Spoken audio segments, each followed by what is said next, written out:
ডাকসু কেন্দ্রিক আমাদের ক্যাম্পাসে অলরেডি এটা নির্বাচনী ডাকসু মানে ডাকসু যে আগামী 9 সেপ্টেম্বর শুরু হতে যাচ্ছে, এই জন্য আর কি এটা আমেজ পাইতেছি। অলরেডি কালকে থেকে ফেসবুকে ঢুকলেই সবার যে খসড়া ভোটার তালিকা এটা নিয়ে সবাই পোস্ট করতেছে, স্টোরি দিতেছে।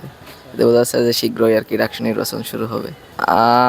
আমার সবচেয়ে ভালো লাগতেছে সেটা হচ্ছে আমি 24-25 সেশনের আর কি একদম ফার্স্ট ইয়ারে এসেই ডাকসু পাইতেছি। এমন হয়তো অনেক ব্যাচে যারা 5 বছর বা 6 বছর হইতে পারছে ওরা ডাকসুই পায় নাই, কিন্তু আমি আর কি ফার্স্ট ইয়ারে ডাকসু পাইতেছি, এজন্য আর কি অনেক ভালো লাগতেছে।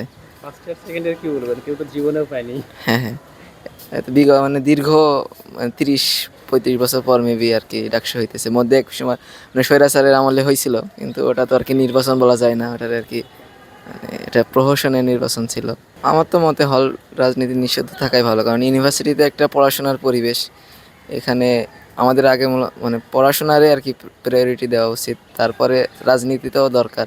আমাদের ঢাকা ইউনিভার্সিটি থেকে তো মানে রাজনীতিতে ঢাকা ইউনিভার্সিটির ভূমিকা অনবদ্য আর কি।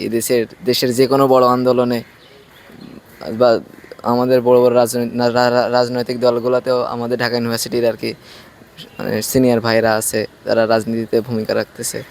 সেই হিসাবে আর কি হল কেন্দ্রিক আগে আমাদের যেটা ছিল গণরুম গেস্ট রুম কালচার, এটা মূলত হল রাজনীতি থেকে আর কি শুরু হয়েছে। সেই হিসাবে আমার মনে হয় হল রাজনীতি বন্ধ থাকাই ভালো। এখন সেই ক্ষেত্রে ওটা আমি বলতে পারবো না যে হল ফ্যাকাল্টি ভিত্তিক বাড়াবে কি, তবে আর কি মানে এখন যেরকম আছে ধরেন ছাত্রদল শিবির যে মানে একটা ঢাকা বিশ্ববিদ্যালয় নামে শুধু একটা কমিটি, কিন্তু কোনো হল ভিত্তিক ওরকম নাই। এখন আমার মনে হয় এটাই ভালো। এখন যদি হল ভিত্তিক দেওয়া হয় তাহলে ওই যে আবার গণরুম গেস্ট রুম কালচার হয়তো বা চালু শুরু হবে।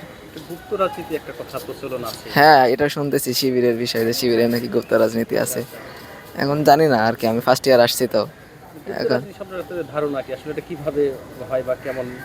আসলে এটা শুনি শুধু যে গুপ্ত গুপ্ত, কিন্তু আসলে এই যে কেমনে কি এটা খুব বেশি আর কি আমার ধারণা নাই।